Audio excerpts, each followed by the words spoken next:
یہاں میں گلف ممالک کی بات کروں، مڈل ایسٹ کنٹریز کی بات کروں گا، جہاں پر کوئی 60% کے قریب جو پاکستانی رہتے ہیں، تو وہ سب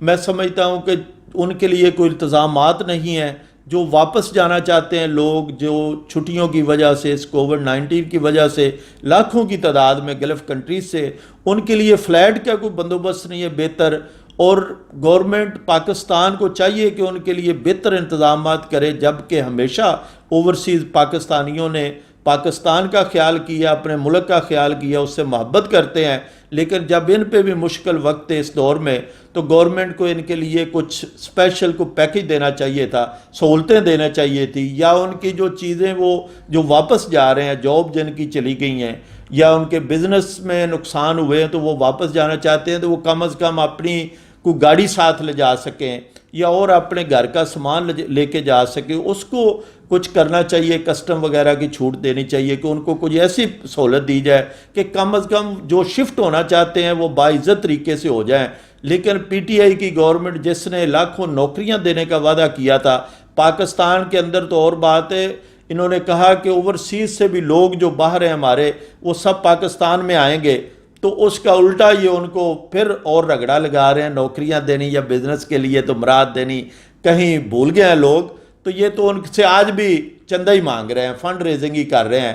تو میں سمجھتا ہوں کہ اس میں گورنمنٹ جو موجودہ بالکل ناکام ہے، ناکام ترین بجٹ دیا ہے، اور اس کو موجودہ سچویشن میں جو اور بھی ضرورت تھی بہتر کرنے کی وہ نہیں کیا گیا. وہ تو ہمیں گفٹ ملا ہے. ہوائی باز جو ہمارے منسٹر ہیں سرور صاحب، انہوں نے تو کہا کہ آپ وہیں رہیں، اگر آپ ٹکٹ نہیں خرید سکتے تو آپ پاکستان میں نہ آئیں. تو اس پہ ریئیکٹ تو بہت ہوا، دکھ بھی ہوا پاکستان اوورسیز کو. تو اس پہ کیا کہنا چاہتے ہیں؟ دیکھیں، ایک تو منسٹر جو ہوا باز ہے ان کا بیان سے بہت مایوسی ہوئی اوورسیز پاکستانیوں کو. اور دوسرا میں کہوں گا کہ جب یہ مشکل صورتحال آئی کووڈ کی وجہ سے، تو ہونا تو یہ چاہیے تھا کہ جہاں پر ہیں پاکستانی سب کو ایکول دیکھا جاتا. لیکن ابھی بھی میں دیکھ رہا ہوں کہ جہاں پر بھی جو اوورسیز منسٹر ہیں جو میٹنگ کرتے ہیں زوم پر، وہی سلیکٹ کر کے اپنے پی ٹی آئی کے لوگوں کو بٹھا لیتے ہیں. ہونا تو یہ چاہیے تھا کہ جتنی یہاں پر نمائندہ تنظیمیں ہیں، پاکستان سینٹر ہیں اور مختلف تنظیمیں ہیں، پختون ویلفیئر ہے، پیپلز پارٹی ہے، مسلم لیگ ہے، جتنی بھی پارٹیاں ہیں، وہ سب کے جو نمائندے ہیں ان کو بھی ساتھ لیا جاتا، تاکہ یہ پاکستان کی بات ہے اور سب اوورسیز پاکستانیوں کی بات ہے، تو اس کا کوئی بہتر راستہ نکالا جاتا، ان سے تجاویز لی جاتی. لیکن آج بھی جیسا کہ خیر ان کا قصور نہیں ہے زلفی بخاری صاحب کا، ان کے جو لیڈر ہیں وہ پاکستان میں بھی اسی طرح کر رہے ہیں، روزانہ یو ٹرن لیتے ہیں لیکن کسی بات پہ قائم نہیں رہتے، لیکن اپوزیشن کے ساتھ بیٹھنے کو نہیں ہے تیار. حالانکہ سب چیزیں جو ان کا ایجنڈا تھا مکمل فیل ہو چکا ہے، لیکن آج بھی وہ اسی طرح، ان کو کوئی احساس نہیں ہوتا کہ کل میں نے کیا کہا تھا، آج کیا کہہ رہا ہوں. پہلے کرونا نہیں ہے، لاک ڈاؤن نہیں کروں گا، پھر لاک ڈاؤن کیا، پھر نہیں کروں گا، پھر صوبوں نے کر دیا، اس کے بعد ماسک کی ضرورت نہیں ہے، آج وہ کہہ رہے ہیں کہ ماسک ضرور پہنیں. تو میں سمجھتا ہوں کہ پرائم منسٹر پاکستان جو ہے اس کو چاہیے کہ اب خیال کرے پاکستانی عوام کا بھی اور اوورسیز پاکستانیوں کا بھی. یہ وقت ہے کہ اس میں سیاست سے بالاتر ہو کر جو ہے چیزوں کو دیکھا جائے. اور پورے پاکستان کے آپ پرائم منسٹر ہیں، آپ کو چاہیے کہ پوری دنیا میں جو پاکستانی ہیں ان کا اسی طرح خیال رکھیں اور سب کو ایک جیسا ٹریٹ کیا جائے. میاں صاحب، کووڈ-19 کے حوالے سے کیونکہ آپ پاکستان کی تیسری بڑی جماعت ہیں اور آپ یو اے ای میں رہ کر اوورسیز پاکستانی بھی ہیں، اور اس کے علاوہ آپ ایک سیاسی جماعت کو یہاں پہ لیڈ بھی کر رہے ہیں، تو کووڈ-19 کے حوالے سے جو اقدامات یو اے ای نے کیے ہیں، آپ ایز اے پاکستانی آپ کیا کہنا چاہتے ہیں اس پہ؟ دیکھیں، یو اے ای گورنمنٹ جو ہے، دبئی، ابو دھابی، یونائٹڈ عرب ایمریٹس، میں سمجھتا ہوں کہ ان کی ہمیشہ سے جو پالیسیاں ہیں اسی لیے لوگ ان کو پسند کرتے ہیں. اور یہاں پر ایک پاکستانیوں کی بڑی تعداد جو رہتی ہے تو اسی وجہ سے رہتی ہے. یا دنیا بھر میں یو اے ای ایک ایسا ملک ہے جہاں پر شاید دنیا میں کوئی ایسا ملک ہو جہاں کے لوگ نہ یہاں پر رہتے ہوں، جاب نہ کرتے ہوں، بزنس نہ کرتے ہوں یا ٹورزم کے لیے نہ آتے ہوں. تو یہی وجہ ان کی پالیسیاں ہیں. اور یہ جب یہ وبا آئی اس وقت بھی انہوں نے مکمل طور پر لاک ڈاؤن کیا، اپنے ایس او پیز پر عمل کروایا، اور لوگوں نے بھی کیا اس وجہ سے کہ گورنمنٹ ان کا ساتھ دے رہی تھی. پھر انہوں نے جو سہولتیں دی،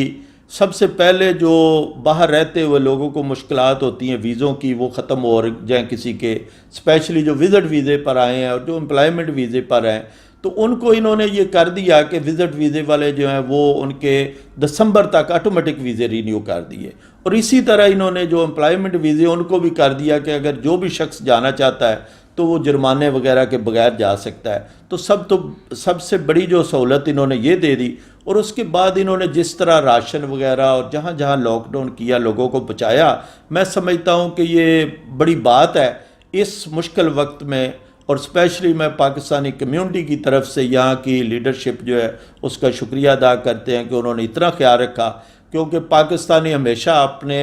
یو ای کو اپنا دوسرا گھر سمجھتے ہیں۔ یہ شہید ذوالفقار علی بھٹو سے لے کر جو دوستی تھی ان کی شیخ زاید بن سلطان ال نہیان جو فاؤنڈر یو ای کے پریزیڈنٹ تھے ان کی، اور اس وقت سے اتنے پاکستانی یہاں پر آئے، اسی کو لے کر پاکستان میں چاہے کوئی بھی حکومت ہو لیکن یو ای کے ساتھ ہمیشہ اچھے تعلقات رہے ہیں، اور ہم بھی یو ای کا شکریہ ادا کرتے ہیں کہ انہوں نے اس مشکل وقت میں اتنے اچھا لوگوں کا خیال رکھا، اور بھی پیکج دے رہے ہیں لوگوں کو، سہولتیں جو دے رہے ہیں، اور اپنے ایس او پیز پر مکمل عمل کرا رہے ہیں۔ اور میں پھر پاکستانی عوام کو بھی کہوں گا، سب کو چاہیے کہ یہ اگر حکومت ان کو کہتی ہے کہ آپ لاک ڈاؤن نہیں رہے، آپ باہر جائیں، لیکن کچھ آپ خود خیال کریں، اس حکومت سے کوئی آپ کو کچھ نہیں ملنے والا، آپ اپنا خیال خود کریں، اور پلیز ماسک پہنیں، سینیٹائزر یوز کریں، زیادہ سے زیادہ اپنے گھروں میں رہیں، کوشش کریں کہ جو بہت ضروری کام ہے وہ ضرور کریں، کیونکہ سارا روزگار چلنا ہے، لیکن آپ اپنا خیال خود رکھیں گے تو تبھی آپ کی فیملی محفوظ ہے، آپ کے دوست محفوظ ہیں، اور پاکستانی سب عوام محفوظ ہے۔ تھینک یو سو مچ میاں صاحب، آپ نے انصر اکرم کو ٹائم دیا، نیوز ٹائم کو ٹائم دیا۔ یہ ہمارے ساتھ تھے جی پاکستان پیپلز پارٹی گلف کے پریزیڈنٹ اور پاکستان پیپلز پارٹی کے سینئر رہنما میاں منیر احمد صاحب۔ انہوں نے ماشاءاللہ اپنی جو تجرباتی جو ایڈوائزز تھی، یا جو بجٹ پہ بات کر سکتے ہیں، جو پاکستان اوورسیز کے لیے انہوں نے بات کی ہے، تو یہ ان کے دل جو ہے اس میں ایک نرم گوشہ ہے، وہ پاکستانی کمیونٹی کے لیے ہمیشہ یو اے میں انہوں نے اچھا اقدام کیا، لوگوں کی ہیلپ کی۔ تو میں انشاءاللہ ایسی کئی کامیاب شخصیات کو آپ کے روبرو کرواؤں گا۔ تب تک کے لیے انصر اکرم کو اجازت دیجیے، اللہ حافظ۔ اگنورس میرے بھیا کی، اگنورس میری لانا، مزے مزے کا شربت نورس سب کو دل سے ہے پیارا، آپ کا ہمارا برسوں کا ساتھ نورس۔